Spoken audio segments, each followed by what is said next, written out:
Hi everyone, welcome to amazing biology. मैं हूं शुभतो भाई और आज हम देखेंगे गैमेटोजेनेसिस के बारे में। गैमेटोजेनेसिस के दो टाइप है, एक तो स्पर्मेटोजेनेसिस और दूसरा oogenesis। Spermatogenesis male reproductive system का पार्ट है और oogenesis फीमेल रिप्रोडक्टिव सिस्टम का पार्ट है। स्पर्मेटोजेनेसिस मतलब स्पर्म फॉर्मेशन और oogenesis मतलब ओनियम फॉर्मेशन और गैमेटोजेनेसिस मतलब गैमेट्स फॉर्मेशन। एक तो ये बेसिक चीज है, ये आपको मैंने बताई है। तो स्पर्मेटोजेनेसिस कहाँ पे होता है और कैसा होता है, ये आज हम देखेंगे इस वीडियो में। ये तो मैंने आपको मेल रिप्रोडक्टिव सिस्टम का प्राइमरी सेक्स ऑर्गन टेस्टिस है ये बताया था। मैंने मेरा पहला मेल रिप्रोडक्टिव सिस्टम जो वीडियो बनाया है मैंने, वो देख लीजिए, उसके बाद ये देख लीजिए तो आपको ये आसानी से समझ में आएंगे। तो टेस्टिस में ये टेस्टिकुलर लोब्स होते हैं, जैसे संतरे में 10 या 12 लोब्स होते हैं, वैसे ये टेस्टिस में टेस्टिकुलर लोब्स होते हैं, ये 250 होते हैं हर एक टेस्टिस में। इसमें 250 होंगे और इसमें 250 टेस्टिकुलर लोब्स होंगे। हर एक लोब में सेमिनिफेरस ट्यूब्यूल्स होती है, वो हमने ये बाहर निकाली और ट्रांसवर्स सेक्शन लेके ये स्ट्रक्चर हमने देखा। तो ट्रांसवर्स सेक्शन जब हमने लिया तो इसका स्ट्रक्चर ऐसा था। ये जो बड़े बड़े है ये सर्टोली सेल है और ये जो स्पर्मेटोगोनियम है यहाँ ये एक ही प्रेजेंट था। मतलब जब बच्चा पैदा होता है तब से जब तक उसकी प्यूबर्टी हिट नहीं होती तब तक सेमिनिफेरस ट्यूब्यूल्स में सिर्फ ये सर्टोलिक सेल और स्पर्मेटोगोनियम ही प्रेजेंट होते हैं। बाद में जब उसकी प्यूबर्टी हिट हो जाती है तब इसमें चेंजेस आने चालू हो जाते हैं। ये स्पर्मेटोगोनियम माइटोसिस करके प्राइमरी स्पर्मेटोसाइट्स बनाती है, बाद में मियोसिस डिवीजन करके सेकेंडरी स्पर्मेटोसाइट्स बनाती है। ऐसे बाद में डिवीजन होके आखिर स्पर्म बनता है। तो ये स्ट्रक्चर सब है सेमिनिफेरस ट्यूब्यूल्स में। सबसे पहले ये स्पर्मेटोगोनियम यहाँ आया कैसे, ये हमें जानना जरूरी है। मतलब जानना जरूरी है, मतलब ये आपको एनसीईआरटी में नीट में और आपके बोर्ड एग्जाम में नहीं पूछा जाएगा। ये तो सिर्फ मैं आपको जनरल नॉलेज के लिए बताता हूँ। जब बेबी यॉर्क सैक में होता है तब ये यहाँ आकर अटैच हो रहे होते हैं स्पर्मेटोगोनियम। इनका काम होता है स्पर्म बनाना। और ये जो सर्टोलिक सेल जो मैंने बड़े बड़े स्ट्रक्चर आपको दिखाए हैं, ये इनका काम होता है, ये जो स्पर्मेटोगोनियम है इनको food material, nutrition, protein provide करना। ये स्पर्मेटोगोनियम मैंने अभी इधर दोनों में गैप बहुत दिखाया है क्योंकि आपको समझ में आए, लेकिन ये अटैच होते हैं इस सर्टोलिक सेल के मेम्ब्रेन से। स्पर्मेटोगोनियम अटैच होते हैं इस सर्टोलिक सेल की मेम्ब्रेन से, क्योंकि इनसे न्यूट्रिशन मटेरियल इनको लेना है इसलिए। तो जब इनकी प्यूबर्टी हिट हो जाती है तब ये स्पर्मेटोगोनियम स्पर्मेटोसाइट्स बनाती है। ये तो स्टेम सेल है स्पर्मेटोगोनियम, क्योंकि इनको गैमेट फॉर्मेशन करना है, इसलिए ये स्टेम सेल होना जरूरी है। ये खत्म हो गई तो गैमेट फॉर्मेशन नहीं होगा। और आपको तो पता है कि मेल जब से मतलब एज ऑफ 13 से स्पर्म बनाना चालू कर देता है और एज ऑफ 80 तक, मतलब मेल एज ऑफ 80 तक पापा बनने के कैपेबल होते हैं, तब तक इनमें स्पर्म बनता है मेल में। तो ये खत्म होगी तो स्पर्म नहीं बनेगा, वो पापा बनने के कैपेबल नहीं रहेगा मेल, इसलिए इधर स्टेम सेल होती है स्पर्मेटोगोनियम।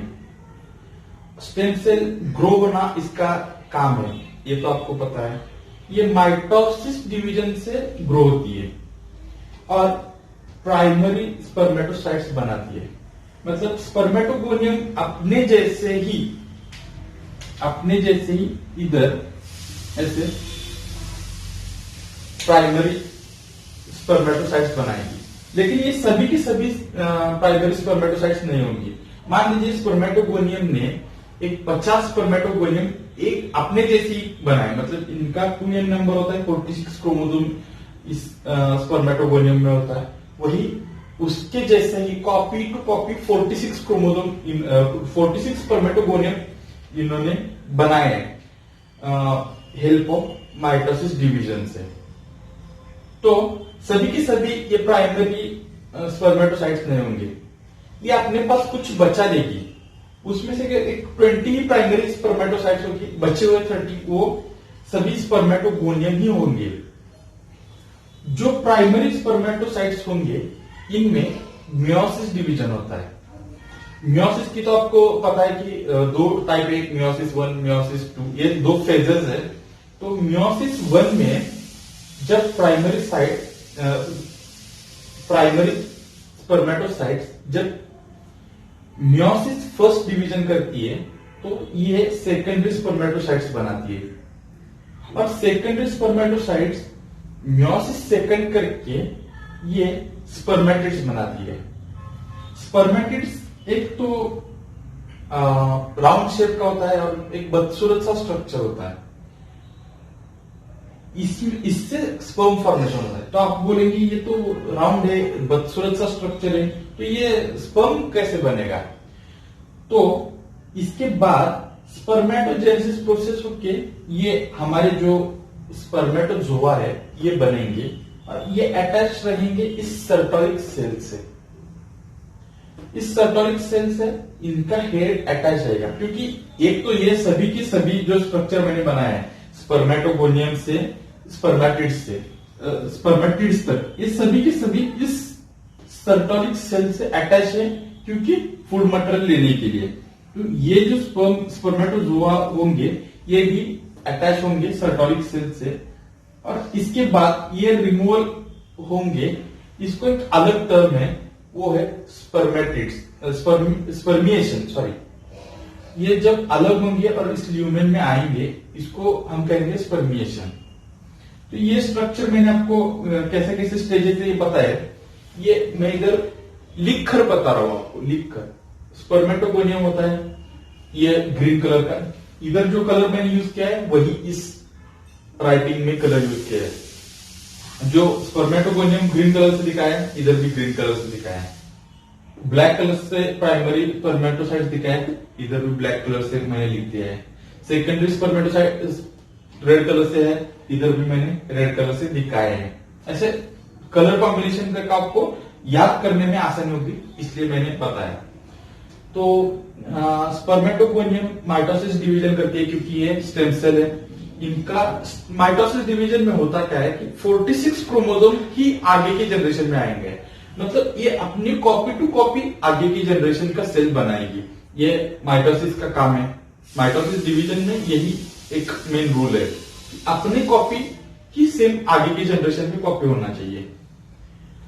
तो माइटोसिस डिवीजन करके ये प्राइमरी स्पर्मेटोसाइट्स बनाएंगी, और कुछ बचे हुए मतलब एक 50 स्पर्मेटोगोनियम बनाएंगे तो एक 20 ही प्राइमरी स्पर्मेटोसाइट्स बनेगी। बाकी आगे के प्रोसेस के लिए स्पर्मेटोगोनियम बचा कर रखेगी। तो primary spermatocytes meiosis first division करेंगे। मियोसिस फर्स्ट में आपको पता है कि 46 क्रोमोसोम से 2 में डिवाइड हो जाते हैं और 23 क्रोमोसोम बन जाते हैं। ये मैंने मियोसिस की आपको स्ट्रक्चर बनाई है। मियोसिस एक बेसिक सेल होती है, उससे मियोसिस 1 होगा और आगे के 2 न्यू जनरेशन फॉर्म होंगे, वो 23 क्रोमोसोम्स के होंगे। मियोसिस 1 के बाद मियोसिस 2 में सेल जाती है, तब वो actual copy to mitosis division, मतलब 23 क्रोमोसोम आगे जो 2 क्रोमोसोम बनाएंगी वो भी 23 क्रोमोसोम ही बनाएंगी, इसमें रिडक्शन नहीं होगा। लेकिन मियोसिस फर्स्ट स्टेज में रिडक्शन होता है, ये हमने मियोसिस में देख लिया है। इसका भी लिंक, मियोसिस और माइटोसिस का भी लिंक मैंने डिस्क्रिप्शन बॉक्स में दे दिया है, तो एक बार ये भी चेक कर लीजिए, तो आपको ये भी समझने में आसानी हो जाएगी कि सेल कैसे कैसे ग्रो करती है और कौन से स्टेज में रिडक्शन होता है, कौन से स्टेज में इंक्रीज होता है नंबर सेल क्रोमोसोम का। तो मियोसिस फर्स्ट से सेकेंडरी स्पर्मेटोसाइट्स बनते हैं, उसमें मियोसिस सेकेंड डिवीजन होकर ये स्पर्मेटिड्स बनते हैं। ये बदसूरत सा राउंड स्ट्रक्चर होता है। स्पर्मेटोजेनिस प्रोसेस होके ये स्पर्मेटोजोआ बनते हैं। हमारा स्पर्म जो मछली जैसा एकदम मस्त स्ट्रक्चर होता है, वो जेनेसिस के बाद बनता है। तो स्पर्मेटिड्स और स्पर्मेटोजोआ, इनमें से जो बीच का स्पर्मेटोजेनेसिस स्टेज है, ये सबसे लास्ट स्टेज है स्पर्मेटोजेनेसिस का। ये पूरे स्पर्मेटोगोनियम से स्पर्मेटोजोआ तक ये पूरा है, ये स्पर्मेटोजेनेसिस। स्पर्मेटोजेनेसिस मतलब क्या? स्पर्म फॉर्मेशन है। और स्पर्मिएशन जो मैंने अभी बताया कि इस सर्टोनिक सेल के मेम्ब्रेन से इनका सर अटैच हुआ है स्पर्मेटोजोआ का, वो रिमूवल होना, इनका जो सर अटैच होता है वो ऐसा ऐसे हिलकर ये बाहर निकलने की कोशिश कर रहे होते हैं। और जब ये बाहर निकलते हैं, इसको हम कहते हैं स्पर्मिएशन। जब ये स्पर्म ल्यूमेन में आते हैं, इस इस सेमिनिफेरस ट्यूब्यूल के ल्यूमेन में आता है। ल्यूमेन मतलब एक होलो स्पेस, एम्प्टी स्पेस। इसमें जब ये स्पर्म आते हैं तो इस प्रोसेस को हम करते हैं स्पर्मिएशन। ये जब प्रोसेस होता है, मतलब आगे आगे स्पर्मेटोगोनियम से आगे जब इनका इंक्रीज होता है स्टेज, सेल बढ़ती है, तब ये सभी अंदर की तरफ ऐसा बढ़ता रहता है। ये यहां से अंदर आएगा, ये यहां से अंदर आएगा, और बीच में थोड़ा सा ही स्पेस रहेगा, और ये स्पर्म इस ल्यूमेन में होंगे। ये तो टोटल आपको स्पर्मेटोगोनियम ये तो आपको अब स्पर्मेटोजेनेसिस सब मैंने बताया। आगे की पार्ट में हम देखेंगे oogenesis क्या होता है और oogenesis कैसे कैसे प्रोसेस होता है। ये सभी प्रोसेस हो रही है इस सेमिनिफेरस ट्यूब्यूल्स में। ये सेमिनिफेरस ट्यूब्यूल्स है टेस्टिकुलर लोब्स में। टेस्टिस के अंदर जो है वो टेस्टिकुलर लोब्स होते हैं, उसके अंदर ये सेमिनिफेरस है, और इस सेमिनिफेरस ट्यूब्यूल्स के अंदर स्पर्म बन रहे हैं जो गैमेट्स है। Thank you for watching my video. Please subscribe my channel for such more videos.